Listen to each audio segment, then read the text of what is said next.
தமிழ் குரல் நேயர்களுக்கு வணக்கம். இது ஒரு சிறப்பு நேர்காணல். அரசியல் விமர்சகர் திரு மருதீன் அவர்களோட இணைஞ்சிருக்கோம். வணக்கம் தோழர். வணக்கம். காங்கிரஸ் திமுகவுக்கு இடையில ஒரு சலசலப்பு அப்படிங்கிற மாதிரியான ஒரு இமேஜ் கடந்த 2 மாசமாகவே பேசப்பட்டுட்டே இருந்துச்சு. அதனுடைய உச்சபட்சமாக இன்றைக்கு மாணிக் தாக்கூர் பயங்கரமாக ரியாக்ட் பண்ணியிருக்கிறாரு. இதை எப்படி எடுத்துக்கலாம்? இது மாதிரியான ஒரு தேர்தல் நேரத்தில் குறிப்பாக இங்கே இருக்கக்கூடிய ஒரு மாநில கட்சிகள், அதுவும் ராகுலை ஒரு பிரதமர் கேண்டிடேட் அளவுக்கு முதல்ல அங்கீகரித்த ஒரு இடம் திமுகவும் தமிழ்நாடும் தான். இப்படி இருக்கும்போது இங்கே லோக்கலில் இருக்கவங்க இது மாதிரி பண்ணுறது அப்படிங்கிறது எதை வெளிப்படுத்துது? இல்லை, இப்போ ஆட்சியில் பங்கு அதிகாரத்தில் பங்கு அப்படின்னு பேசலாமா? முதல்வர் ஸ்டாலின் சில நாட்களுக்கு முன்னால் திருத்தமாக சொல்லிட்டார், இந்த பேச்சுக்கு இடம் இல்லை அப்படின்னு மட்டும் சொல்லலை, இதெல்லாம் கிடையாதுன்னு அவங்களுக்கே தெரியும், நல்லா இது ஒத்துக்க மாட்டோன்னு தெரியும் அப்படின்னு அவர் சொல்லிட்டார். இப்போ மிச்சம் இருக்கிறது என்ன அப்படின்னாக்கா, கூட்டணி சீட்டு எவ்வளவு, 1-2 கூட கேட்குறாங்களா, எந்த ஊரை கேட்குறாங்க, இவ்வளோதான் மிச்சம் இருக்கிறது. இது ஃபைனல் வேர்டு. இது கட்சியில் யாரோ சொல்லலை, கட்சி தலைவரும் முதல்வருமான ஸ்டாலின் இல்லைங்க அது ரூல்ட் அவுட் அப்படின்னு சொல்லிட்டாரு. இப்போது இது ரூல்ட் அவுட்டுன்னு சொன்ன பிறகு நீங்கள் முடிவு பண்ண வேண்டியது தான். ஆட்சியில் பங்கு அதிகாரத்தில் பங்கு கிடையாது அப்படின்னு சொன்ன பிறகு, சரி அப்போ அந்த கூட்டணியில் இருக்க இதுதான் உங்களுக்கு முக்கியமான பிரச்சனை அப்படின்னு சொன்னால், கூட்டணியில் இருக்கிறதா வேணாமான்னு நீங்கள் முடிவு பண்ணணும். அவ்வளோதானே? அவ்வளோதான். ஆனால் இது சொன்ன பிறகு ஜோதிமணி, அது அவர் சொந்த கருத்து, நாங்கள் அது பேச்சுவார்த்தையின் போது பேசுவோம், இது என்ன, இது நக்கல். இது அவர் முடிவை சொல்கிறாரு, அது அவர் கருத்துனாக்கா அந்த சப்ஜெக்டு விவாதத்துக்குரியது அல்ல அப்படின்னு ரூல் அவுட் பண்ணிட்டார். ஆனால் அது திரும்ப இவங்க பேசுகிறாங்க. இல்லை, அது சொன்னது சாதாரண ஆளும் அல்ல. ஆமாம், கட்சி தலைவர் அதான் எங்கள் நிலைப்பாடு கிடையாதுங்க அப்படின்னு சொல்லிட்டாரு. அந்த நிலைப்பாடுக்கு அவர் ஒரு காரணம் சொல்கிறார், தமிழ்நாட்டுக்கு அது ஒத்து வராது அப்படின்னு அவர் ஒரு டீசெண்டாக சொல்லியிருக்காருன்னு வச்சுங்க. அதுக்கு இவர் பிரவீன் சக்கரவர்த்தி ஒரு ட்வீட் போடுறார், அது என்ன தமிழ்நாட்டுக்கு ஒத்து வராது, what is so unique about it, Tamil Nadu இந்தியாவில் இருக்கிற ஒரு ஸ்டேட்டு தானே, இதுக்கு என்ன தனியாக கொம்பா முளைச்சிருக்குது, இது ஒரு ட்வீட்டு. அதுக்கப்புறம் இது வரைக்கும் இல்லைன்றாங்க, எல்லாத்துக்குமே முதல் முறை என்று ஒன்று உண்டு, அப்படி வச்சுக்கலாம்ல அப்படின்றார். இப்போ முதல் point, what is so unique about it அப்படின்னு ஒரு கேள்வி என்ன இருக்குது. இதை இந்த பாயிண்ட்டை அவர் ராகுல் காந்திகிட்ட கேட்கணும். இந்தியாவில் இவ்வளோ மாநிலங்கள் இருக்குது, அதுவும் நீங்கள் ஆட்சி செய்யக்கூடிய மாநிலங்கள் பலது இருக்குது, அதெல்லாம் விட்டுட்டு you will never ever win the hearts of people of Tamil Nadu அப்படின்னு உங்கள் தலைவர் ஏன் சொன்னார், தமிழ்நாட்டை மட்டும் அப்படின்னு அவர் what is so unique about Tamil Nadu அப்படின்னு ராகுல் காந்திகிட்ட போய் கேளு. அது என்ன அப்படின்னு சொன்னால், 67 உங்களை துரத்தி விட்டான் இல்லையா, அதுதான் யூனிக். என்ன யூனிக்ன்றது 67. ஆமாம், மாநில கட்சி இந்திய தேசிய கட்சியை வெளியே அனுப்புனது. அதுக்கப்புறம் என்ன யூனிக் அப்படின்னு கேட்டாக்கா, திராவிட நாடு என்பதை கைவிட்டு விட்டாலும் மாநில சுயாட்சி, மத்தியில் கூட்டாட்சி, மாநில சுயாட்சின்றது எல்லா விஷயத்துலேயும் மாநிலத்துக்கு தான் அதிகாரம், இராணுவம், நாணயம், வெளியுறவு தவிர அப்படின்றத நிறைவேற்றி, அது கான்ஸ்டியூஷனில் இல்லை, கான்ஸ்டியூஷனை அப்படி மாற்றி அமைக்கணும் அப்படின்றது தான் மாநில சுயாட்சி தீர்மானம். இது தமிழ்நாட்டுக்கு யூனிக் தான். தமிழ்நாடு யூனிக் என்பதற்கு இது. இன்றைக்கி நீங்கள் பாரதிய ஜனதா எதிர்ப்பு உருவாக்கப்பட்ட இந்தியா கூட்டணியில் காங்கிரஸ் இருந்தாலும் நீங்கள் மாநில சுயாட்சியின் எதிரிகள் என்பதை நாம் மறக்கவில்லை இல்லையா? முழக்கமே யாருக்கு எதிராக தான் உருவாக்குது. நாங்கள் நாட்டுக்கு விடுதலை போராட்டம் நடத்தினோம், அந்த கதையெல்லாம் இருக்கட்டும். அதுக்கப்புறம் நாட்டை கெடுத்தது யார் அப்படின்னாக்கா காங்கிரஸ் இல்லையா? மாநிலங்களின் உரிமையை பறிப்பது, ஏற்கனவே அரசமைப்பு சட்டத்திலேயே மாநிலத்துக்கு ஃபெடரல் கான்ஸ்டியூஷன் இல்லை, இது ஒரு யூனிட்டரி கான்ஸ்டியூஷன் தான். அதுக்கும் மேலே ஸ்டேட் லிஸ்ட்டில் இருக்கிறத கன்கரண்ட் லிஸ்ட்டு கொண்டு வர்றது, இந்த மாதிரி சித்து வேலைகள், தில்லுமுள்ளு வேலைகள், ஆர்டிகல் 356 நீங்கள் பண்ணாத அட்டூழியம் கிடையாது. இதெல்லாம் காங்கிரஸ் செஞ்ச வரலாறு. பாஜகவை எதிர்த்து நம்ம கவர்னன்ஸாக போராடக்கூடிய எல்லா விஷயத்துக்குமே முன்பு அடிக்க தான் பண்ணது. அதுக்கு மேலே இன்றைக்கி ஐயோ குத்துதே கொடையுதே, பிஎம்எல்ஏ இடி அனுப்புகிறாங்க, எதிர்கட்சியை பண்ணுறாங்கன்னா அதை தயார் பண்ணி கொடுத்தது நீங்கள் தான், பிஎம்எல்ஏவை. அது நான் சொல்லலை, சிதம்பரம் நாங்கள் சுய விமர்சனம் பண்ணிகிட்ருக்காரு, தப்பு பண்ணிட்டோம் என்ன, அது நீங்கள் தான். ஆதார் கார்டு நீங்கள் தான், ஜிஎஸ்டி நீங்கள் தான், நீட்டு நீங்கள் தான், அப்புறம் என்எஸ்ஏ நீங்கள் தான், இன்னும் எவ்வளோ சொல்லணும், எல்லாமே நீங்கள் தான். அப்படி வந்து ஆயுதத்தை தயார் பண்ணி எண்ணெயை தடவி கொடுத்துருக்கீங்க அவன் கையில். ஆமாம். அதை வந்து இப்போ யூஸ் பண்ணுறாங்க. இது மிஸ்யூஸ்ன்றீங்க. அந்த ஆயுதமே மிஸ்யூஸுக்கானது தான். அதை வேணால் நீங்கள் சும்மா வச்சுருந்துருக்கலாம். இப்போ வந்து அவங்க உங்களோட கொடூரமாக பயன்படுத்துகிறாங்க. இது வரைக்கும் இது. அதுக்கு மேலே என்ன, இந்த பிஜேபி என்ற மக்கள் விரோத ஒரு கட்சியை இந்த இடத்துக்கு கொண்டு வந்து அமர்த்தியதில் பெரும் பங்கு யாருக்குன்னா காங்கிரஸுக்கு தான். என்ன படிப்படியாக அது 49 நேரு வந்து அயோத்தியில் சிலையை வச்ச போது அதை எடியா அப்படின்னு சொன்னார். ஆமாம். அப்போ அங்கே இருந்த பந்த், கோவிந்தொல்ல பந்த் எடுக்க முடியாதுன்றார் முதலமைச்சர். அப்போது கட்சியிலேயே பாதி பேர் ஸ்லீப்பர் செல்லு. இங்கே இருந்தால் பிஜேபி வந்து கிளம்பி வந்து உருவானது, முடியாதுன்னாரு. அதை நேர்மையாக சொல்கிறதுக்கு ஒரு நேரு அன்றைக்கு இருந்தார். ஆனால் நேருவின் பேரப்புள்ள ராஜீவ்காந்தி என்ன பண்ணார், 86 அந்த சிலையை வச்சுட்டு முஸ்லீம்களுக்கு தொழுகைக்கு உரிமை கிடையாது, சிலையை கும்பிடுறதுக்கு திருட்டுத்தனமாக திறந்து விட்டார். ஆமாம், நாங்கள் அப்படி தான் அயோக்கியத்தனமாக பண்ணோம், அது இந்துக்களின் வாக்கை கவர்வதற்கு அப்படின்னு நம்ம ராஜீவ்காந்தியோட கசின் அருண் நேரு மினிஸ்ட்ரியில் இருந்தவர், அவர் டைம்ஸ் ஆஃப் இந்தியாவில் கட்டுரையே எழுதியிருக்காரு. இது உங்கள் சொந்த வாக்குமூலம். 86 92 மசூதி இடிப்பை கண்ணை மூடிக்கொண்டு அனுமதித்தது யார், நரசிம்மராவ் இல்லையா? ஆமாம். அது இது வரைக்கும் இந்தியாவில் நடந்துபட்டு இருக்கக்கூடிய ஆன்டி முஸ்லீம் ரயட், இது எதுலேயும் யாரையும் தண்டிக்காமல் காப்பாற்றியது யார், காங்கிரஸ் அரசுகள். நான் சொல்கிறது அயோத்திக்கெல்லாம் முன்னால். பாபர் மசூதி இடித்ததுக்கு பிறகு 20 வருஷம் நீங்கள் இருந்திருக்கீங்க, உங்களுக்கு எல்லா ஆதாரம் இருக்குது. இன்னைக்கு நீங்கள் வந்து யாரை கண்டு அச்சப்படுறீங்களோ அவங்க எல்லாம் களத்தில் தான் இருந்தவங்க. அவங்கள நீங்கள் என்ன வேணாலும் பண்ணியிருக்கலாம். ஏன் மோடி அங்கே குஜராத்தில் நடத்திய முஸ்லீம்களுக்கு எதிரான இனப்படுகொலை, அதில் பாதிக்கப்பட்ட மக்களுக்கு கொஞ்சமாவது சிலர் தண்டிக்கப்பட்டிருக்கிறார்கள் அப்படின்னா அது காங்கிரஸ் காரணம் இல்லை, அதுக்கு தீஸ்தா சேத்தல்வாத் என்ற ஒரு பெண்மணி காரணம். அவங்களுடைய சொந்த முயற்சி, கடுமையான உழைப்பில் வந்து பண்ணாங்க. சொராபுதீன் எல்லாம். ஆமாம். நீங்கள் எதுவும் செய்யலை, பல விதமாக முட்டுக்கட்டை போட்டிங்க. அது அவங்கள கேட்டால் விரிவாக சொல்லுவாங்க. அது இதெல்லாம் முடிஞ்சது. அதுக்கு பிறகு 2G இது வந்து திட்டமிட்டே ஒரு பிரச்சனை வந்து கிளப்பப்பட்டது அவர்களால். அது அண்ணா சரைவங்களெல்லாம் வச்சு கிளப்புனாங்க. 2G திமுக தான் ஊழல். அப்போ அதை எப்படி ப்ரெசன்ட் பண்ணாங்க, மன்மோகன் சிங் வந்து ஒரு பாவம், இந்த திமுக காரங்க ஃபுல்லாக எல்லாம் பிறவியிலே ஊழல் பெருவழிகள், அவரை பிளாக்மெயில் பண்ணி இப்படி அட்டூழியம் பண்ணுறாங்க அப்படின்னு ஒரு சித்திரத்தை உருவாக்குனாங்க. ஊழல்னால் சரி பொறுக்க முடியாமல் கடைசியில் ஆராசா ரிசைன் பண்ணார். ரிசைன் பண்ணுறதுக்கு முதல் நாள் ஹிந்து பேப்பரில் ஒரு ஃபுல் பேஜுக்கு இதை பற்றி எல்லா ஆவணங்களும் வெளியே வந்தது. அது வரைக்கும் அது வந்து ஊழல் நம்பிட்டு இருந்தவர்கள் கூட, நான் உட்பட நம்பிட்டு இருந்தவர்கள் கூட அதை படிக்கும்போது இது ஒரு பாலிசி டெசிஷன், கேபினட் டெசிஷன், எல்லாரும் சேர்ந்து எடுத்த கொள்கை முடிவு, ஃபஸ்ட் கம் ஃபஸ்ட் சர்வ்ன்றது இதில் ஒன்றும் இல்லைன்னு முடிவுக்கு வந்தோம். ஆனால் நீங்கள் கேஸை நடத்தி சிபிஐ ரெய்டு நடத்தி அது ஆராசா கனிமொழி மட்டும் இல்லை, தயாளம்மாளையும் இது பண்ணி கேஸுக்குள்ளே கொண்டு வந்து எல்லாம் பண்ணிங்க. அதை காட்டி மிரட்டி சீட்டு வாங்கினீங்க. இது இத்தனையும் பண்ணிங்க. கடைசியில் அவர் வாதாடி வெளியே வந்த பிறகு சல்மான் குர்ஷித் புக்கு போடுறாரு, 2G சாகா. இப்போ தான் கண்டுபிடிச்ச மாதிரி. சிதம்பரம் எங்களுக்கு முதல்ல தெரிஞ்சால் என்ன பண்ணீங்க? அப்போது திமுகவை ஒரு ஸ்கேப் கோட்டாக்குனீங்க. அதுக்கு முன்னால் 2 வாட்டி ஆட்சியை கிளச்சிங்க. ராஜீவ் கொலை, அதுக்கும் திமுகவுக்கும் சம்மந்தமே கிடையாது.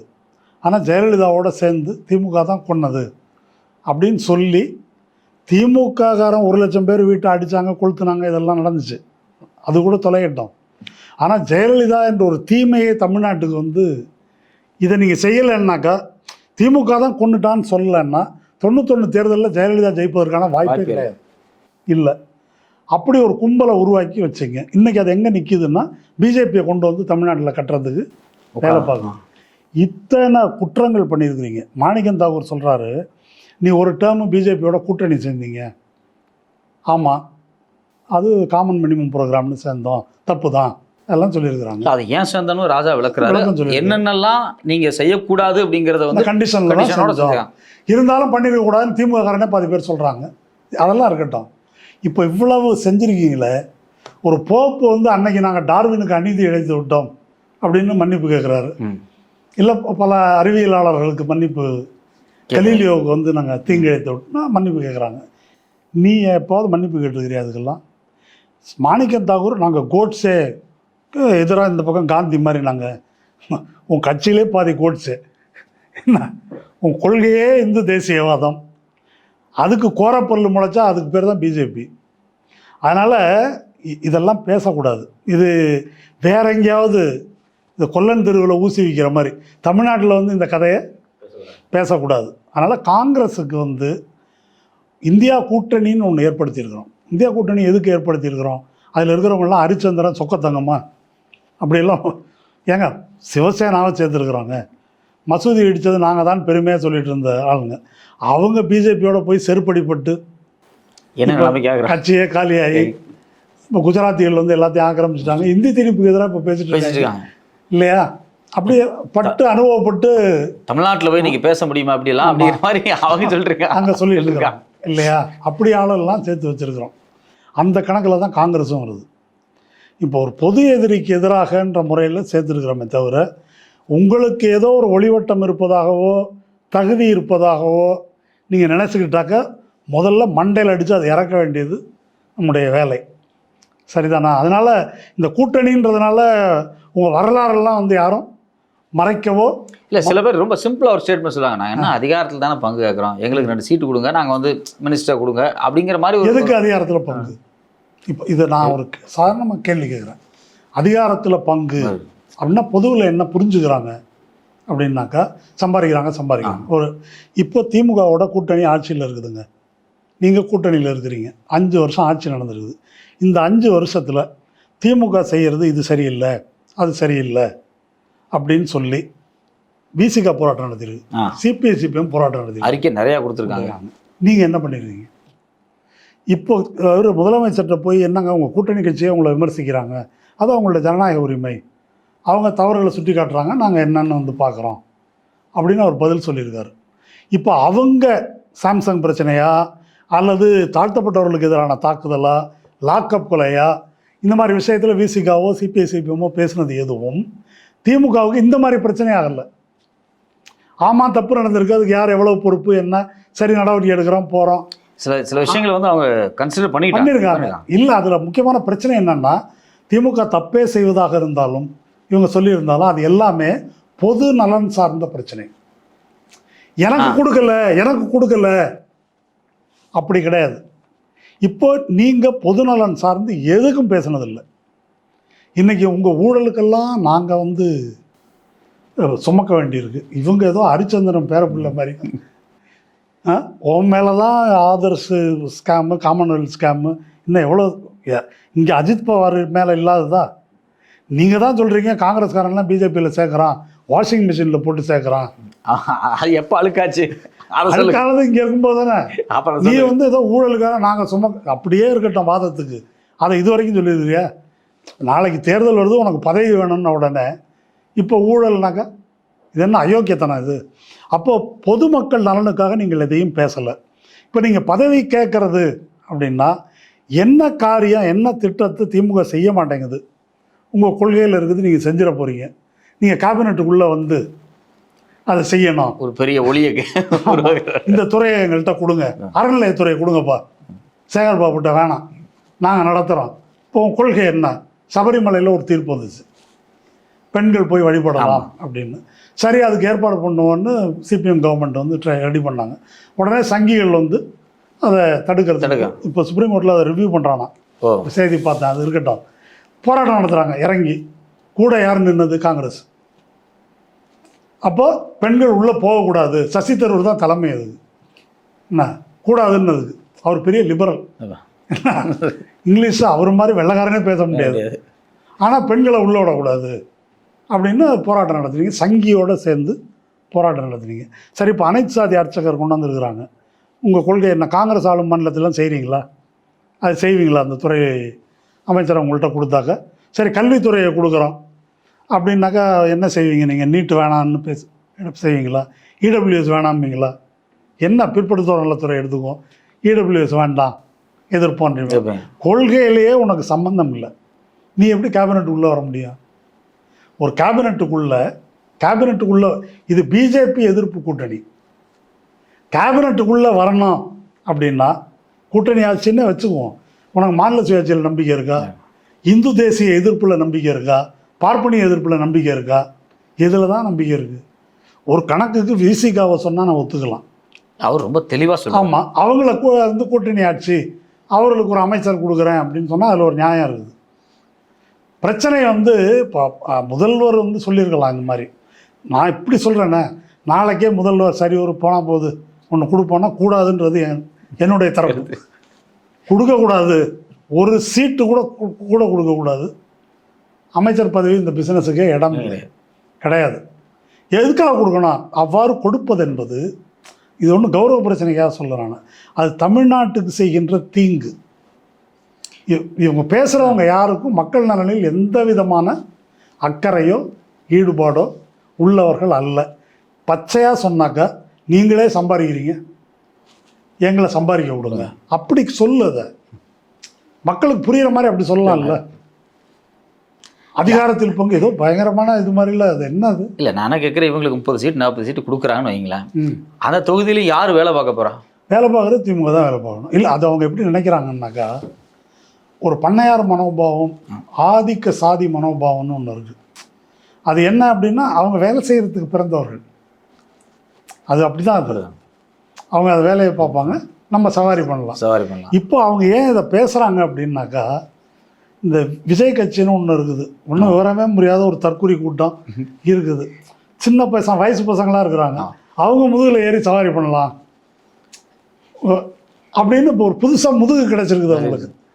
இந்த முதுகு கிடச்சிருக்கிறதுனால இங்கேருந்து நம்ம வந்து அங்கே தாவலாம் அப்படின்றத தவிர, இவங்க உழைத்து பேசி செய்கிறதுக்கு என்ன செஞ்சாங்க? இப்போ எஸ்ஐஆர் நடக்குது. ஆமாம், இப்போ நம்ம தேர்தல் வந்து தமிழ்நாட்டில் மட்டும் வரல. தமிழ்நாடு, கேரளா, பெங்கால் எல்லாத்துலேயும் தேர்தல் வருது. தமிழ்நாட்டில் எஸ்ஐஆரில் பூத்தாக போய் வேலை பார்த்தது திமுக மட்டும்தான் என்பதை திமுகவின் எதிரிகளே ஒப்புக்கொள்கிறார்கள். தாவேக்காவை கேட்டிங்கன்னாக்கா அவங்க வேலை பார்த்து எல்லாத்தையும் அவங்களே எடுத்துக்கிறாங்க. வேலை பார்க்குறான்னு சொல்கிறாங்க இல்லையா? ஒத்துக்க வேண்டியிருக்குது. நான் வந்து ப்ராக்டிக்கலாக ஒன்று சொல்கிறேன். எனக்கு இந்த எஸ்ஐஆர் போட்டு ஒரு வாரம் 10 நாள் அந்த லிஸ்ட்டு பப்ளிஷ் ஆனவனையே என் பேர் எங்கே இருக்குது, எத்தனை நம்பரில் இருக்குது, என்ன ஸ்க்ரீன்ஷாட் எடுத்து திமுககாரங்க வாட்ஸ்அப்பில் அனுப்புகிறாங்க. உங்களை விட்டுருங்க, பாண்டே சொல்கிறாரு எனக்கே திமுககாரன் தான் வந்து எல்லாத்துக்கும் அனுப்புகிறாங்க. அப்போ நீங்கள் கிரவுண்டில் போய் நம்ம பூத்துக்குள்ளே ஆட்கள் இருக்காங்களா, நீக்கப்பட்டிருக்காங்களான்னு ரொம்ப சின்சியராக பார்க்குறது செய்யறதோ அவங்க செய்கிறாங்க. அப்புறம் அண்ணா திமுககாரங்க செய்கிறாங்க, விசிகா கம்யூனிஸ்ட்கள் ஏதோ அவங்க இடத்துல செய்கிறாங்கன்னு வச்சுக்குவோம். காங்கிரஸ்காரன் வேலை செஞ்சால் இது வரைக்கும் எங்கேயும் எனக்கு தெரியல. யாராவது பார்த்துருந்தா சொல்லுங்கள். மம்தா போய் சுப்ரீம் கோர்ட்டில் நிற்கிறாங்க. ஆமாம், இவங்க ஏன் போகல? மம்தா போய் நின்னது எதுக்கு? அங்கே மைக்ரோ அப்சர்வர் என்ற ஒரு அயோக்கியத்தனத்தை, எந்த சட்டத்திலையும் இல்லாத ஒரு அதிகாரத்தை எலெக்ஷன் கமிஷன் பயன்படுத்துது. அது என்ன? இப்போ நீங்கள் யோசிச்சு பாருங்கள், தமிழ்நாட்டில் பிஎல்ஓ வந்து இங்கே இருக்கக்கூடிய அங்கன்வாடி ஊழியர்களோ ஆசிரியர்களோ யாரோ வராங்க. இதெல்லாம் கூடாது, யூபியிலேருந்து மத்திய பிரதேசிலேருந்து நான் கொண்டு வரேன். அவங்க வந்து நீ மெட்ராஸில் எங்கே இருக்கிற, என்ன தெரு, நீ இங்கே தான் இருக்கிறியான்னு யூபியிலேருந்து ஒருத்தன் வந்து கேட்டாக்க நமக்கு எப்படி இருக்கும்னு யோசிச்சு பாருங்கள். இது பெங்காலில் நடக்குது. இல்லை, அது வந்து ஒரு நீங்கள் சொல்லும் போதே ரொம்ப அதிர்ச்சியாக இருக்குது. ஏன்னா இப்போ நீங்கள் சொன்ன மாதிரி ஒரு நார்த்துலேருந்து ஒருத்தர் வந்து நீ உண்மையான ஆளா இல்லைன்னு கேட்டால் அப்புறம் நான் இந்த மண்ணில் வாழ்கிறதுக்கே அர்த்தம் இல்லை. இப்போ இது வந்து மம்தா பானர்ஜி தான் கேட்கணுமா? உங்களுக்கு சொரணை கிடையாதா? நீ கட்சி வச்சுக்கலையா? நீ கேட்கல. அப்படி கேட்டு வாக்குரிமை இழப்பதில் ஆக பெரும்பான்மையானவர்கள் இஸ்லாமியர்கள். பெங்காலில் மக்கள் தொகையில் ஏறத்தாழ 30% வந்து இஸ்லாமியர்கள் இருக்கிறாங்க. அப்போது இஸ்லாமியர்களுக்கு வாக்கு போனால் உனக்கு கவலை இல்லையா? அது இப்போ உனக்கு ஓட்டு இது என்னன்னு எனக்கு புரியல. அவன்லாம் மம்தாவுக்கு தான் ஓட்டு போடுவான், நாசாம போட்டோம். மம்தா சீன் போடுறாங்க, நீ போட வேண்டியதானே சீனு? சீன் போடுறேன்றது ராகுல் காந்தி சீன் போடுறாருன்னு பிஜேபிக்காரன் சொல்கிறான். நீ சீன் போட வேண்டியதானே? நீ அதுக்காக என்ன கோர்ட்டுக்கு போகிறது இருக்கட்டும், என்ன செஞ்சுருக்கிற, என்ன பேசியிருக்கிற, எந்த வேலையும் அங்கேயே செய்யலை. அங்கே சிபிஎம் தேசிய செயலாளர் பேபி வந்து அறிக்கை விடுறாரு, நம்ம இந்த சட்டமன்ற தேர்தலில் காங்கிரஸ் சிபிஎம் சேர்ந்து நிற்போம், பிஜேபி ஆல்டர்னேட்டிவ்னு இல்லாமல் மம்தாவுக்கு ஆல்டர்னேட்டிவ் இது தான், அப்படி ஒரு இதை வந்து உருவாக்குவோன்னு சொல்கிறாரு. அத்தனை தொகுதியிலையும் தனியாக போட்டிடுவோன்றானுங்க. இப்போ செய்தி இது. பெங்காலில். ஆக்சுவலி நம்ம மாநிலம் மாதிரி தான் எல்லா இடத்துலையும் காங்கிரஸ் இருக்கு. அதை தான் சொல்கிறேன், இது இங்கே மட்டும் நடக்கலை. அதுதான் இப்போ நான் வேற ஒரு இடத்துலையும் சொன்னேன் சேனல்லையும், இந்த கோட்டச்சாமி தலைகீழாக தான் குதிப்பான் அப்படின்னு ராகுல் காந்தி முடிவு பண்ணி குதிக்கிறார். இல்லை, நான் ராகுல் காந்தி வந்து ரொம்ப க்ளோஸாக அப்சர்வ் பண்ணும்போது அவர் வந்து நான் எப்படி பார்க்குறேன்னா, காங்கிரஸ்னு ஒரு முகம் தான் எனக்கு தெரியுது, ராகுல் முகமாக தான் இருக்குது. அவர் கடுமையாக ஃபைட் பண்ணுறாரு. ராகுல் காந்தி மட்டும்தான் அப்படி பேசுகிறாரு. ஆமாம், அவர் மட்டும்தான் இப்போ இன்னைக்கு இவ்வளோ பெரிய விஷயத்தை வந்து எக்ஸ்போஸ் பண்ணுறாரு, நிறைய விஷயத்தை எக்ஸ்போஸ் பண்ணும்போது நீங்கள் அதை மாநிலத்தில் கிரவுண்டில் மக்கள்கிட்ட எடுத்துகிட்டு போயிருக்கீங்களா அப்படின்னா கிடையாது. அவர் எஸ்ஐஆர் அவர் எக்ஸ்போஸ் பண்ணுறாரு. நீங்கள் மாநிலத்தில் போய் உட்காந்து ஒர்க் பண்ணீங்களா அப்படிங்கிறது ஒரு பெரிய கேள்வி. ஏங்க இப்போ 100 நாள் வேலை திட்டத்தை ரத்து பண்ணி விபிஜி ராம்ஜி திட்டம்னு கொண்டு வரானுங்க, அதை எதிர்த்து பேசி கேம்பெயின் நடத்துவோம், அதெல்லாம் அவர் பேசினார். நேற்று ஆர்ப்பாட்டம் நடந்திருக்குது செல்வ பெருந்தகை தலைமையில். அந்த ஃபோட்டோவை பாருங்கள், நான் எண்ணி பார்த்தேன், ஒரு 130 பேர் இருக்கும் அதிகபட்சம். பேப்பரில் 300 பேர் கைதுன்னு போட்டிருந்தாங்க. சரி, அதை நம்புவோம். இதுதான் உங்கள் தகுதி, இதுதான் உங்கள் யோக்கியதை. இதை வந்து ஒரு சாதாரண தேர்தல் அரசியலில் ஈடுபடாத இயக்கங்கள் பல பேர் இதோட பெருசாக நடத்திட்டு இருக்காங்க. சரிதானா? இதுதான் உங்கள் கட்சியுடைய நிலவரம். அதில் பேப்பரில் என்ன வருது அப்படின்னு சொன்னால், மகாத்மா காந்தி பேரை எடுத்துட்டீங்க, இப்போ அதுவாட பிரச்சனை. மகாத்மா காந்தி பேரை எடுத்துகிட்டு வேறு ஏதாவது ஒன்று ரஜினிகாந்த் திட்டம்னு கூட வச்சுக்கோங்க. பிரச்சனையே என்ன, அது மொத்தமாக ஒழிச்சு கட்டிட்டான். மாநிலங்கள் அப்படின்றது தமிழ்நாட்டுக்கெல்லாம் கொடுக்க வேணாம், யாருக்கு கொடுக்க வேணாம்னு முடிவு பண்ணலாம். செலவை வந்து 60-40ன்னு பிரிச்சுட்டான். ஆமாம், இப்படி பல சீரியஸான பிரச்சனை இருக்குது. விவசாய பருவத்தில் கிடையாது. இதெல்லாம் காங்கிரஸ்காரங்க முதல்ல தெரியுமா? அது ராகுல் காந்தி பேசுகிறாரு. நீ என்ன ராகுல் காந்தி பேசுகிறாரு, நீ எங்கேயா பேசியிருக்கிறியா? ஏதாவது நடந்திருக்குதா? அது ஒரு கட்சியே கிடையாதுங்க. ஆக்சுவலாக அது ஒரு கட்சி இல்லை. பெருங்காய டப்பாம்மாங்கல்ல, அப்படி வந்து ஓடிட்டு இருக்கு, சும்மா உருட்டிட்டு இருக்காங்க. ஆமாம், யார் என்னங்க அப்படின்னா, ராகுல் காந்தியை பார், சோனியா காந்தியை பார், பிரியங்கா காந்தியை பார், அதெல்லாம் இருக்கட்டும். உங்களை பார்க்க முடியலையே, உங்களை தான் களத்திலேயே பார்க்க. வடிவேலு இப்போ நம்ம கவுண்டமணி செந்தில் காமெடி ஒன்று இருக்குது, கீழத்தஞ்சையில் நிலம் இருக்குது, அங்கே அது இருக்குமா, அது இருக்குன்னா நாய உனக்கு அங்கே என்ன இருக்கு, உனக்கு என்ன இருக்குப்பா சொல்லு. அந்த மாதிரி அவங்க பேசுகிறாங்க, இவங்க பேசுகிறாங்க. இங்கே நீ என்ன பேசுகிறீங்க? இல்லை, சில பேர் என்ன சொல்கிறாங்க, காங்கிரஸ் போயிடுச்சுன்னா ஒரு 10-20 தொகுதிகளில் வந்து திமுகவுக்கு வந்து வாக்கே கிடைக்காது அப்படிங்கிற மாதிரிலாம் ஒரு. இல்லை, மைனாரிட்டிகள் ஓட்டு போடுவதே காங்கிரஸ் இருக்கிறதுனால தான் நம்பி ஓட்டு போடுறாங்க. எத்தனை பேர் சொல்லுவாங்க அப்படி ஒரு இல்லூஷன். இல்லை, அவர் விஜய் தரப்பு சொல்றாரு மைனாரிட்டி ஓட்டு எனக்கு தான் அப்படிங்கிறது. காங்கிரஸ் மைனாரிட்டி ஓட்டு எனக்கு தான் அப்படின்னா, நீங்களாம் மைனாரிட்டி என்ன செஞ்சீங்கன்றது இருக்கட்டும். நான் சொல்றது, இந்த மைனாரிட்டி சமூகத்துக்கு அறிவே கிடையாதுன்னு நினைக்கிறாங்க. கரெக்டாக சொல்லிங்க. திருப்பரங்குன்றத்தில் அயோத்தியாக்குவோம் அப்படின்னு ஒரு பிரச்சனையை கிளப்பி பண்ணிட்டு இருக்கிறான். அதற்கு எதிராக தேர்தல் அரசியலில் இல்லாத பல இயக்கங்கள் முன்னின்று போராடுகிறார்கள். மத நல்லிணக்க கூட்டமைப்பெல்லாம் உருவாக்கி போராடுறாங்க, கேஸ் போடுறாங்க, வாதிடுறாங்க, நீதிமன்றத்தை விமர்சிக்கிறாங்க, இதெல்லாம் பண்ணுறாங்க, கடுமையாக விமர்சிக்கிறாங்க. ஆமாம், அரசு தரப்பு என்ன செய்யுது? நீதிமன்றம் இப்படி உத்தரவு போட்டாக்கா அப்பீலுக்கு போகுது, ஃபைட் பண்ணுது, அங்கே கலவரம் பண்ண விடாமல் அவங்கள தடுக்குது. அதுக்காக அதிகாரிகளை கண்டெம்ட் எடுக்கிறாங்க. அதை நாங்கள் ஃபேஸ் பண்ணுவோன்னு சொல்லிட்டு இதெல்லாம் டிஎம்கே செய்யுது. கட்சிகள் இப்போ விசிகா திருமாவளவன் போய் போராட்டத்தில் பங்கேற்கிறாரு, சிபிஎம் தொடரில் மனித சங்கிலி ஆர்ப்பாட்டம் அப்படி நடத்துகிறாங்க. நீங்கள் என்ன பண்ணீங்க? சிறுபான்மை உங்கள் மேலே நம்பிக்கை வைக்கிறதுக்கு காங்கிரஸ் என்ன செய்தது?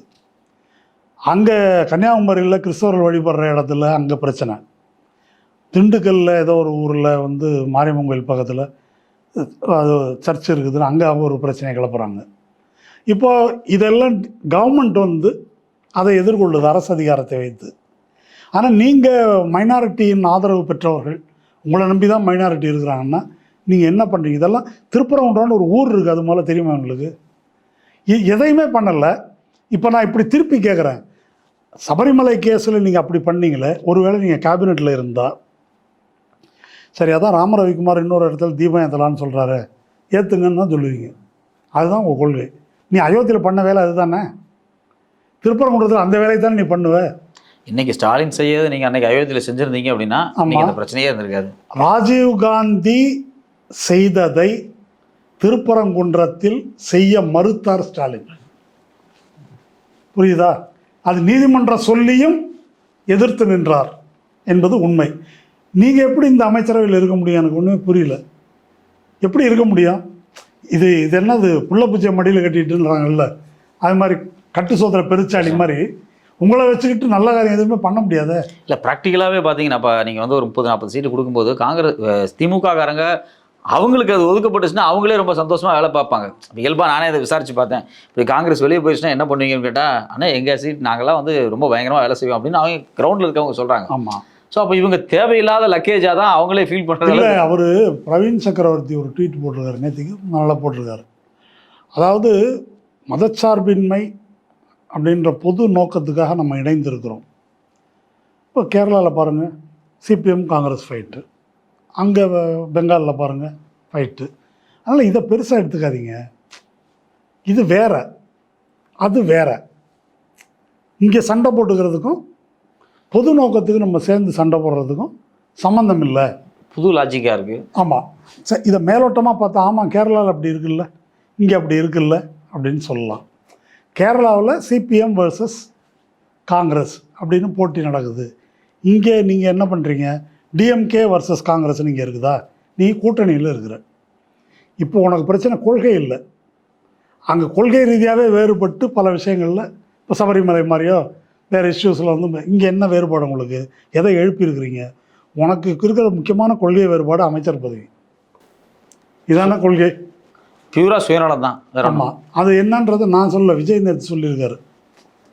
நீங்கள் வந்து எல்லாருக்கும் இதுன்னு சொல்கிறீங்க, ஆனால் வருமானம் மட்டும் நீங்கள் எடுத்துக்கிறீங்க அப்படின்னு திமுக சொல்கிறார்.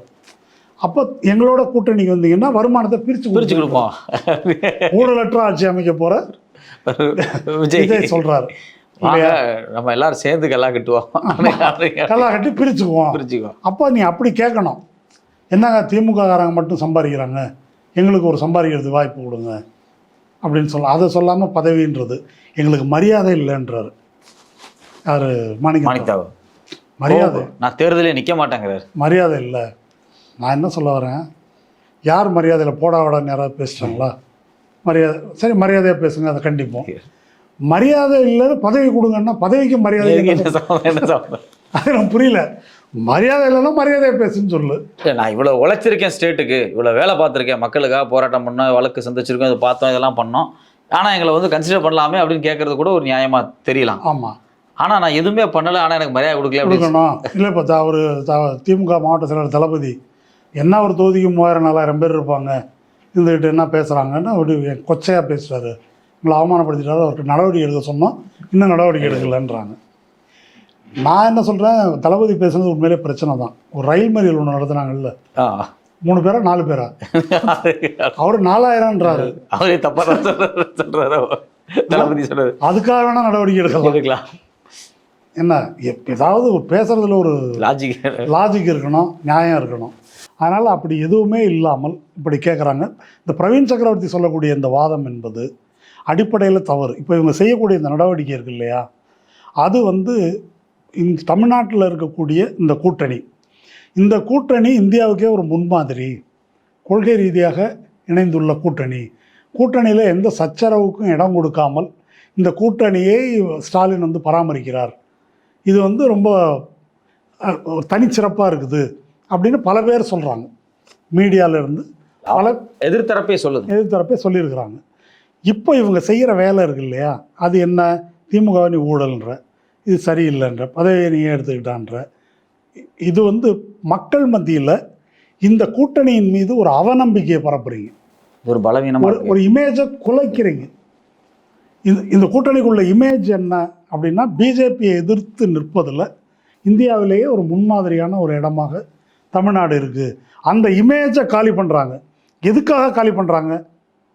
பிஜேபி சரியாக எதிர்க்கலை திமுக, இல்லை எனக்கு பதவி கொடு அப்படின்றதுக்காக நான் இதை நாசமாக்குவேன் அப்படின்னு சொன்னால், இதை செய்பவர்கள் பிஜேபி எதிர்ப்பாளர்களா அல்லது பிஜேபியின் 5ஆம் படையா? தன்னுடைய சொந்த லாபத்திற்காக ஒட்டுமொத்த நம்பிக்கையும் குலைக்கிறது. இந்தியாவுக்கு ஒரு சின்ன ஒரு ஹோப்பா இருக்கு இல்லையா, ராகுல் காந்தி பேசக்கூடிய விஷயங்களை குறைஞ்சபட்சம் மற்ற கட்சிகளாவது கிரவுண்டு கொண்டு போயிட்டு இருக்காங்க. அந்த ஹோப்பை வந்து இவங்க மொத்தமாக உடைக்கிறாங்க. ஆமாம், அந்த ஹோப்பை குலைக்கிறாங்க. அந்த ஹோப்பை குலைப்பதை பார்த்து விஜய் வந்து சந்தோஷப்படுறாரு. நாங்கள் பற்ற வச்சது தான் அப்படின்னு பேசுகிறாரு. ஆமாம், பற்ற வச்சது அப்படின்னு பேசுகிறாரு இல்லையா. அப்போ உங்களுடைய நீங்கள்லாம் யார்? அப்போ உங்களுக்கு இந்த பொது நோக்கத்தில் என்ன ஈடுபாடு இருக்குது? இப்போ திருமா வந்து பல கூட்டங்களில் பேசும்போது ஆதவ அர்ஜுனா தான் முயற்சி பண்ணார். அங்கே வாங்க, அந்த பக்கம் போனால் 20 சீட்டு தராங்க, 50 சீட்டு தராங்க, பதவி கொடுக்குறாங்க. ஏன் பிஜேபிக்காரன் அவர் திரும்பவே பேசியிருக்காரு, வந்துட்டால் உனக்கு சென்ட்ரல் மினிஸ்டர் தரேன், இதெல்லாம் கூப்பிட்டாங்க. எனக்கு அதெல்லாம் பாயிண்ட் கிடையாது. திமுகவில் 2 சீட்டு கூட கொடுத்தாங்க, குறைச்சி கொடுத்தாங்க, பல குறைகள் இருக்குது, பிரச்சனைகள் நமக்கு இருக்குது. இருந்தாலும் நமக்கு முக்கியமான நோக்கம் வந்து இந்த சனாதன எதிர்ப்பு, பாசிச எதிர்ப்பு தான். வேறு பல தலித் தலைவர்கள்லாம் விலை போயிட்டாங்க இந்தியா பூரா, இந்தியா ஃபுல்லாகவே போயிட்டாங்க. அதில் யுனிக்காக தனித்து உறுதியாக நிற்கின்ற முன்மாதிரியாக இருப்பவர் வந்து தோழர் திருமா இல்லையா? இப்போ அவருக்கு திமுக மேலே விமர்சனம் இருக்கலாம், குறைகள் இருக்கலாம். நீங்கள் பேசுகிற மாதிரி எப்பாவது பேசியிருக்கிறாரா? அப்படி பேசக்கூடாது. ஆதவ அர்ஜுனா ஆசை காட்டி விசிகாலேயே சில பேருக்கு வந்து அப்படி வலை வீசிய போது அதை கண்டித்து பேசியிருக்காரு சொந்த கட்சிக்காரங்களை. அந்த மாதிரி சிந்திக்கக்கூடாது அப்படி அவர் பிழைக்க, சவுக்கு சங்கர் மாதிரி ஆட்கள்லாம் பிழைக்க தெரில, திரும்ப ஏமாத்துறாங்க. இல்லை, இது ஒரு பக்கம் இருந்தாலும் குறிப்பாக தலித் சமூகத்தில் இருக்கக்கூடிய பிற தலைவர்கள் திருமாவை விமர்சிக்கிறார். ஆமாம், தலித் சமூகத்துக்கு துரோகி, பதவி கிடைக்கிற வாய்ப்பை காலி பண்ணிட்டு திமுகவுக்கு காலடியில் கிடக்கிறான், மானம் இல்லை, பல விதமாக பேசி பார்த்தாங்க. ஆனால் எதுக்கும் எந்த இன்சல்ட்டுக்கும் அவர் கவலைப்படலை, எந்த ஆசை காட்டலுக்கும் அவர் பலியாகலை. அப்படி நிற்கிறார் இல்லையா? அதுதான் முன்மாதிரியானது. என்ன, நீ வந்து அதுக்கு நேர் எதிராக இருக்கிற. பொது நோக்கம் நாசமாக போகிறத பற்றி கவலையே படலை. இங்கே மட்டுமா, பெங்கால்லையும் கவலைப்படலை, எங்கேயும் கவலைப்படலை. கவலைப்படாமல் எனக்கு இதுதான் வேணும் அப்படின்னு சொல்லி இதை நாசமாக்குகிறார்கள் என்று சொன்னால் இவர்கள் யாருக்கு வேலை செய்கிறார்கள்? இது வந்து இப்போ பொதுவாக நம்ம சேனலில் இன்றைக்கி நாளைக்கு இனி வரப்போகிற காலங்களில் டிபேட் பண்ணும்போது பொதுவாக ஊடகவியலாளர்கள் இதனால் திமுகவுக்கு லாபமாக நட்டமா, எந்த தொகுதி எவ்வளோ குறையும், அந்த கால்குலேஷன் எவ்வளோ போகும், இல்லை அவங்களுக்கு இவ்வளோ பர்சன்ட் இருக்குது, 3000 வாக்கு வித்தியாசத்தில் தோல்வியடைந்த தொகுதிகள் தன்னை. நான் என்ன சொல்கிறேன்னாக்க, இப்போ நான் திமுக இல்லை, நான் திரும்ப சொல்கிறேன், திமுக ஒருவேளை இதற்கு உடன்பட்டாலும் நான் அதை எதிர்க்கிறேன். சரியா? ஏன் எதிர்க்கிறேன் அப்படின்னு சொன்னாக்கா, இந்த கூட்டம் கொள்கையற்ற கூட்டம், எங்கேயும் தாவுவாங்க. நான் டேட்டா சொல்கிறேன். இதுவரைக்கும் இந்தியாவில் கடந்த 10 ஆண்டுகள் மோடி வந்ததுலேருந்து கட்சி தாவி பிஜேபிக்கு போனவன் எந்த கட்சியிலேருந்து மெஜாரிட்டின்னு சொல்லு. அங்கே போய் சீட்டு வாங்கி தேர்தல் நின்னவன் யார் மினிஸ்டர் பதவியாவது, சீஃப் மினிஸ்டர் ஆனவா, டெப்டி சிஎம், யார் வழக்கெல்லாம் போச்சு, எல்லாம் காங்கிரஸ்காரன். அப்போ இதான் அவனுடைய கட்சி. மாணிக் தாகூர் அந்த கோட்ஸே, நாங்கள் காந்தி. இப்போ காந்தி எல்லாம் தான் அங்கே கோட்ஸே கட்சிக்கு போயிட்டானா? பாதி பேர் கோட்ஸே, நீயே அதுதான். இப்போ நீ பேசிட்டு இருக்கிற வேலை என்ன? இப்போ பார்க்குற வேலையே கோட்ஸே வேலை தான். காந்தியை சுட்டா நீ சொல்கிற வேலையை தான் பண்ணிட்டு இருக்கிறப்ப, கூப்பிய கரங்களுக்குள்ளே துப்பாக்கின்றாங்க இல்லையா? அந்த மாதிரி நாங்கள் தோழமையாக தான் சொல்கிறோன்னு சொல்லிட்டு குடிப்பறிக்கிற வேலை தான் இப்போ நீங்கள் வந்து செய்கிறீங்க. அதனால் இந்த இந்த கணக்கு போடக்கூடாது. மாறாக இவர்கள் தமிழ்நாட்டுக்கு எதிராக இருக்கிறார்கள், திமுகவுக்கு எதிராக இல்லை. எப்படி வந்து எடப்பாடி பிஜேபியோட கூட்டு சேர்ந்து தமிழ்நாட்டின் நலனுக்கு எதிராக இருக்கிறார் அப்படின்றதான பேசுகிறோம். இப்போ அதிமுக ஒருவேளை திமுகவுக்கு இணையாக மாநில உரிமைகளை பாதுகாப்பதற்கு உறுதியாக நிற்குதுன்னு வச்சுக்கோங்க, அது நம்ம சொல்கிறதுக்கு ஒன்றும் இல்லையே. இது மாநில காட்டி கொடுத்தாருன்றதுனால தான் எடப்பாடி வந்து அடிமை எடப்பாடி இந்த மாதிரி காட்டி கொடுக்குறாரு அப்படின்னு சொல்கிறோம். இப்போ விஜய் இருக்கார், விஜய் ஏன் பிஜேபி எதிர்த்து பேச மாட்டேன்றா அப்படின்னு கேட்டால் எதுக்கு பேசணும்னு கேட்குறாரு. இப்போது பிஜேபியை எதுக்கு பேசணும் அப்படின்னு கேட்குற ஆளோட நான் கூட்டணி சேர்றேன்றாங்க. அப்போ இவனுக்கு பிஜேபி எதிர்க்கிற நோக்கம் இருக்கான்னு சொல்லுங்கள். நீங்கள் யாரோட போய் சேர போகிறீங்க? ஆமாம், விஜயோட போகிறேன். விஜய் வந்து திமுகவோட உறுதியாக பிஜேபி எதிர்க்கிறாங்க, சொந்த படத்துக்கே பேச மாட்டேன்றாங்க என்ன அப்படின்னு சொன்னால் நான் ஒரு கணக்கில் சேர்த்துக்கிறேன். நீங்கள் அதுக்கு போகலை. அப்போது நீ யாரோட போய் சேர்றீங்க? நீங்கள் இந்த கூட்டணியில் இருக்கிறீங்க. இப்போ இருக்கட்டும், பதவி கேட்குறதெல்லாம் இருக்கட்டும். கரூர் சம்பவம் நடக்குது, ராகுல் காந்தி கூப்பிட்டு அவருக்கு விசாரிக்கிறாரு. அவர் ஸ்டாலின்கிட்ட சொல்லிட்டு விசாரிச்சாரா, சொல்லாமல் விசாரிச்சாரா? கேட்ட சரி விடு, ஏதோ ஒரு கேதம் கேட்குறாரு, கேட்டார் அப்படின்னு வச்சுக்குவோம். ராகுல் காந்தி வருத்தப்பட்டு கேட்டிருக்காரு, விஜய் வருத்தப்படலைன்ற மேட்ரு அவருக்கு தெரியல. வருத்தப்படுறதா நினச்சி அவர் பேசியிருப்பாரு, விசாரிச்சிருக்காரு, அது கேட்டிருக்காரு. அவ்வளோ கேட்டிங்கல்ல. அவங்க என்ன பண்ணாங்க? கொலை பண்ணதே திமுக தான், செந்தில் பாலாஜி தான், அப்படின்னு வெறுமனை பிரச்சாரம் பண்ணால் கோர்ட்டில் போய் அதை சொல்கிறாங்க, பொது வெளியில் பிரச்சாரம் பண்ணுறாங்க. நீ கூட்டணியில் இருக்கிற திமுக தீய சக்தி, சதி பண்ணிட்டாங்க, கொலை பண்ணிட்டாங்க அப்படின்னு இந்த அதாவது உங்கள் கூட்டணி கட்சியை ஒரு கொலைப்பழியை அவங்க மேலே வந்து சுமத்துறாங்க. ஒரு பயங்கரமான மக்கள் மத்தியில் அந்த கருத்து எடுபடுது. ஒரு பெரிய ஒரு மக்களை வந்து ஒரு கான்ஸ்பிரசிக்குள்ள கொண்டு வந்து செந்தில் பாலாஜி செஞ்சிருப்பாரு அப்படின்னு உருவாக்குறாங்க. நீ கூட்டணி கட்சி தானே, ராகுல் காந்தியை தான் நான் கேட்குறேன். அந்த நேர்மை இருந்தாக்கா இப்படி பேசாதீங்க, இது தப்பு அப்படின்னு சொல்லணுமா இல்லையா? சொல்லாத போதும் உன்னை வச்சிருக்கிறாங்கல்ல, அது ரொம்ப ஓவரான பெருந்தன்மை. அது இதை பேசாத போது உங்களுக்கு அதே தொகுதிக்குள்ள உங்களுக்கு காங்கிரஸில் முக்கியமான தலைவர்கள்லாம் இருக்காங்க. ஆமாம் ஆமாம், அந்த அம்மா ஜோதிமணி போய் சொல்லணும்ல, இல்லைங்க இப்படி பேசிட்டு இருக்கிறாங்க, ராகுல் காந்திக்கு ரொம்ப க்ளோஸ் இல்லை அவங்க ஒரு வார்த்தை சொல்லி ஸ்டேட்மெண்ட் சொல்லுங்க, ஒரு ட்வீட்டாவது போடுங்க. போடலையே, அப்போ நீங்கள் என்ன, அது தீய சக்தி தீய சக்தி தீய சக்தின்னு சொல்லிகிட்டே இருக்கிறான். தீய சக்தியோட தான் நீ கூட்டணி வச்சுருக்கிறியா? இப்போ நீங்களும் அந்த வேலையை பேசுகிறீங்க. அப்போது உங்களுக்கு நாணயம் என்பதே கிடையாதுன்னு சொல்கிறேன். பதவியெல்லாம் விட்டுருவோங்க. அது பிசிகா, சிபி, சிபிஎம், ஏன் திமுகவை எதிர்க்கின்ற நாம் தமிழர் அத்தனை பேர் இது பொய்யா அயோக்கியத்தனம்னு பேசியிருக்கிறாங்க. நீ பேசலை அப்படின்னா எவ்வளவு பெரிய 5ஆம் படை முதுகில் குத்துற துரோகி இந்த கட்சி. இதுக்கு பதில் சொல்லணுமா இல்லையா? அவங்க ஜனநாயகன் படத்துக்கு சொல்கிறாரு, அது தமிழ் கலாச்சாரத்தின் மீதான தாக்குதல். விஜய் படம் தான் தமிழ் கலாச்சாரத்தின் மீதான தாக்குதல். அவருக்கு யாரோ எழுதி கொடுத்துருக்காங்க, போட்டார், சரி தொலையுது, ஏதோ ஜனநாயக உரிமைக்கோள். சரி, அவன் பிஜேபி கேட்க மாட்டேங்கிறான். அந்த ஆள் பிஜேபி கேட்கலன்னா பரவாயில்ல, சென்சார் போர்டே திமுக கையில் இருக்கிற மாதிரி பேசுகிறாங்க. இதை கேட்க மாட்டீங்களா? படம் இல்லைன்னா திமுக இருக்காது அப்படிங்கிறான், சதி திமுக சதிங்கிறான்.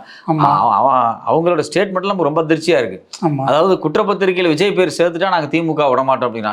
நேற்று இப்போ இந்த நயினார் நாயகன் அப்படி பேசினாரு, இந்த நடிகை. ஆமாம், த்ரிஷா பற்றி பேச. ஆமாம், இப்படி பேசுனது தப்பு அப்படின்னு திமுகவில் கனிமொழி என்ன எல்லாரும் கண்டிக்கிறாங்க. உடனே அதை என்ன நம்ம சொல்கிறாங்க, அறிவாலயத்துக்கும் கமலாலயத்துக்கும் என்ன உறவு? இது அதாவது இப்படி பேசிகிட்டு இருக்கும்போது இவங்க என்ன செய்கிறார்கள்? அப்போது நீங்கள் வந்து முதல்ல இருந்து இப்படி தான் இருக்கிறீங்க, வேற ஒரு பிளானோட தான் நீங்கள் உள்ளே இருக்கிறீங்க. அதனால் இந்த கோரிக்கை அப்படின்றது அவங்க வேற ஒரு திட்டம். அந்த திட்டம் என்ன அப்படின்னு சொன்னால் பிஜேபியை வீழ்த்துவதல்ல. எப்பொழுதுமே இது ஒரு ஃபைனல் வேர்டு என்னன்னாக்கா, கூட்டணியில் இருக்கிறோம், இப்போ எங்கள் கட்சியை வளர்க்க வேணாமா அப்படின்னு ஒரு கேள்வி கேட்டால் நியாயம். அப்போது கட்சியை வளர்க்குறதுக்கு என்ன செய்யணும்? இந்த கூட்டணியின் பொது நோக்கம் பிஜேபி வீழ்த்துவது, அப்புறம் நம்ம கட்சியை வளர்ப்பது, இதில் எது பிரைமரி? இந்த விஷயத்தையே எப்படி பார்க்கணுன்னா, பிஜேபியை வீழ்த்துவதற்கு எவ்வளோ எஃபெக்டிவாக வேலை செய்கிறோமோ அந்த ப்ராசஸில் கட்சியை வளர்ப்பது. அப்படி தான் பிஜேபியை நீங்கள் உறுதியாக எதிர்த்தாலே கட்சி வளரும். நாங்கள் திமுகவை காட்டிலும் உறுதியாக எதிர்க்கிறோம், எதிர்த்து நடவடிக்கை எடு, நீ அப்புறமா 10 சீட்டு கூட கேளு, நாங்கள் ஆதரிக்கிறோம். நீ ஒன்றுமே செய்ய மாட்டேன்றது மட்டும் இல்லை, எதிர் வேலை பார்க்குற, எதிர் வேலை பார்த்துக்கிட்டு இதை செஞ்சுனாக்கா அப்போ அந்த வேலை தான் அவங்க செய்கிறாங்க. கட்சியை வளர்ப்பது அப்படின்றது ஒரு பேரசைட்டை வளர்க்குற மாதிரி இருக்குது. நாங்கள் வளர்க்கக்கூடாதா அப்படின்னா லிட்ரலாக பேரசைட் தான் இது. என்ன அப்படி இருக்கும்போது அந்த நோக்கத்துக்கு உட்படாமல் அந்த நோக்கத்தை மீறி அதை வளர்ப்பது என்பது அப்படி அவங்க பேசுகிறாங்க அப்படின்னா தனியாக அதை பேசக்கூடாது. நிறைய டிபேட்டில் மற்ற பேசுகிறவங்க கட்சியை வளர்க்கணும் தானே, இது என்ன கட்சி வளர்க்குறதுன்னா என்ன புரியல எனக்கு. ஒரு பர்பஸ் இருக்குதுங்க. அதனால் இவர்கள் செய்கின்ற வேலை திராவிட முன்னேற்ற கழகத்துக்கு எதிரானது என்று புரிந்து கொள்வது ரொம்ப ரொம்ப ரொம்ப ரொம்ப தவறு. இது தமிழ்நாட்டுக்கு எதிரானது, நாட்டுக்கு எதிரானது, இந்தியாவுக்கு எதிரானது. தங்கள் சுயநலத்துக்காக தமிழ்நாட்டை இவர்கள் காட்டி கொடுக்கிறார்கள். எடப்பாடியை காட்டிலும் மோசம். எடப்பாடி வெளிப்படையாக பிஜேபியோட கூட்டு வச்சிருக்காரு. இவங்க வந்து முதுகில் குத்துறாங்க, குழிப்பறிக்கிற வேலையை இவர்கள் பார்க்கிறார்கள் என்ற கோணத்தில் காங்கிரஸை வந்து அணுகணும். இப்போது திராவிட முன்னேற்ற கழகத்தினுடைய நண்பர்கள் அவங்களுக்கு நான் சொல்கிறது என்னென்னா, போகிறேன்னு போயிட்டா என்ன பண்ண போகிறீங்க? அதுக்கப்புறம் சன்னியாசம் வாங்கிட்டு போகிறோமா? இதோட தீவிரமாக வேலை செய்யும். ஆமாம், இதோட மோசமான நிலைகளை பார்த்ததுண்டு, எதிர்கொண்டது உண்டு அப்படின்றது தான் உண்மை. அப்போது இவங்களை கழிச்சு கட்டிட்டு எப்படி வேலை பார்க்குறது? தமிழ்நாட்டு மக்களுக்கு ஒரு புரிதல் இருக்குது. இதை பற்றி கவலைப்பட வேண்டிய அவசியம் இல்லை. ஒரு காங்கிரஸ் முக்த் பாரத் அப்படின்றது திமுக முழக்கம் இல்லை, அது வந்து பிஜேபி முழக்கம். அந்த முழக்கத்தை அமல்படுத்துகின்ற முயற்சியில் இவர் மாணிக்கம் தாக்கூர், பிரவீன் சக்கரவர்த்தி, ஜோதிமணி போன்ற பலர் ஈடுபட்டிருக்கிறாங்க. அவங்க முயற்சி வெற்றியடைய நம்ம வந்து வாழ்த்து தெரிவிக்கலாம். தாவேகா பக்கம் அவங்க போகலாம். திமுக போங்கன்னு எப்பொழுதும் சொல்ல மாட்டாங்க, அவங்க மரபு கிடையாது. அதனால் 22ஆம் தேதி பேசும்போது இல்லை ஆட்சியில் பங்கு அதிகாரத்தில் பங்குன்னா வணக்கம் நண்பர்களாக பிரிவோம்னு சொல்லுவாங்க. அந்த நாளுக்காக நான் காத்திருக்கிறேன். ரொம்ப இந்த உரையாடல் அப்படிங்கிறது வந்து நாம் வந்து இவ்வளவு நாளாக காங்கிரஸை விமர்சிக்கவே இல்லை. ஏன்னா இப்போ ஒரு பொது எதிரியாக பாஜகவை நோக்கி நம் கரங்கள் உயர்ந்து கொண்டிருக்கும் போது உள்ளே இருக்கிறவங்க என்ன பண்ணாங்க, அவங்களுடைய வரலாறு என்ன, அதையும் கான்சியஸாக பார்க்கணும் அப்படிங்கிறது ரொம்ப தொகுத்து சொன்னீங்க தோழர். உங்கள் நேரத்துக்கு கருத்துக்கு நன்றி தோழர். நன்றி.